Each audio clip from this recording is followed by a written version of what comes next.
Ya he tocado anteriormente relatos paranormales de oficiales de la ley, pues debido a que en su día con día se esfuerzan en proteger a los ciudadanos, eso significa que tienen que rondar en diferentes zonas y lugares, tanto desoladas como peligrosas, y es su deber protegerlas, poniendo su vida en riesgo en el camino. Es debido que en su labor pueden ser testigos y víctimas de diferentes experiencias aterradoras, debido mayormente a la delincuencia, pero en otras tantas ocasiones, estas son debidas a fenómenos inexplicables. Antes de comenzar a relatar las historias, quisiera mandar un saludo a Elvin Torres.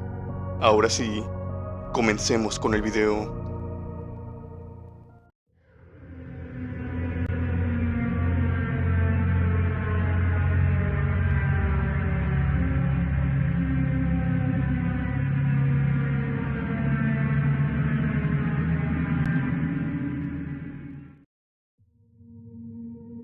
Esta primera historia se desarrolla dentro de las prisiones de una estación de Texas. Como sabrán, en las estaciones de los condados constan de pequeñas prisiones en los que se mantienen a los presuntos culpables hasta que los delincuentes son extramitados a prisiones o a sus juicios respectivamente. Una noche estos oficiales habían llegado con un delincuente algo extraño. Este había robado 2 automóviles y había sido protagonista de una pequeña persecución. Cuando finalmente lo arrestaron, este estaba muy sobresaltado. Muchos decían, es más, afirmaban, que estaba bajo los síntomas de alguna sustancia. Repetidamente intentó escapar, por lo tanto tenían que llevarlo inmovilizado. Parecía sumamente asustado, pero los policías relatan que no era miedo hacia los policías o a quedar encerrado, sino que se debía a algo más. Este hombre venía mirando por la ventana. Estaba desesperado. Al llegar a la estación, fue llevado a un cuarto de interrogatorio, y una vez ahí, le preguntaron por qué había robado los autos, pues indagando en su historial, vieron que este hombre era alguien tranquilo y pacífico. Esta historia se desarrolla en el condado de una pequeña localidad, por lo que encontrar el expediente de uno de sus habitantes no era difícil, además de que ninguna de sus amistades, familia o él mismo contaba con antecedentes penales. Era prácticamente un ciudadano con un historial limpio.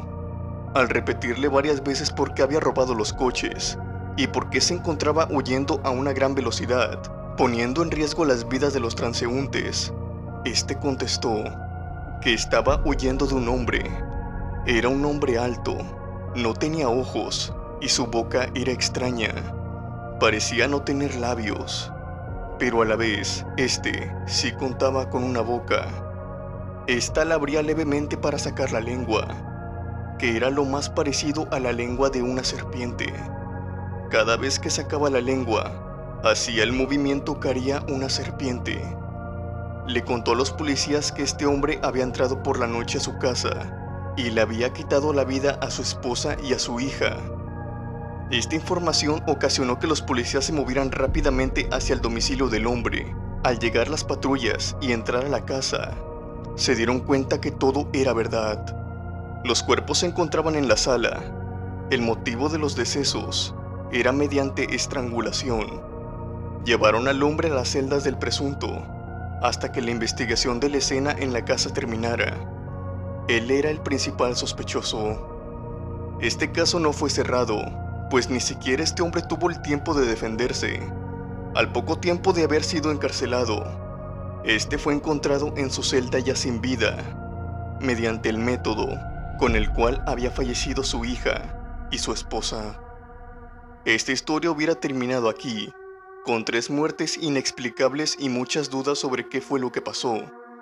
Pero para la mala suerte de estos oficiales, esto no fue así. Sea lo que sea que había perseguido a ese hombre, se había quedado en la celda. Al pasar el tiempo, varios delincuentes fueron introducidos en la misma celda, para después de pasar una noche completa, estos fueran encontrados en la celda sin vida, de nuevo por el mismo método. Los que tenían la suerte de pasar aquí unas simples horas decían que podían sentir como alguien estaba con ellos en la celda. Se sentían observados, acechados por alguna cosa, que solo estaba esperando que bajaran la guardia. Hubo algunos otros que tuvieron la suerte de dormir y poder despertar, pero lo que soñaron fue una espantosa pesadilla, con un hombre que tenía las mismas características que había descrito su primera víctima. Debido a las constantes muertes y a todo lo demás nombrado anteriormente, esta celda se dejó de usar y fue considerada maldita por todos los oficiales y fue clausurada de manera definitiva hasta el día de hoy. Esta es una historia que se dice verdadera en el condado de Kent, de Texas.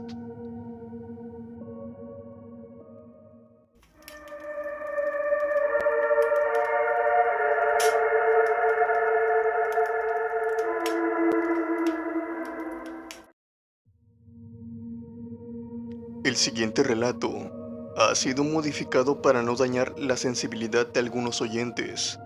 La persona que lo relata quiere permanecer anónima por obvias razones.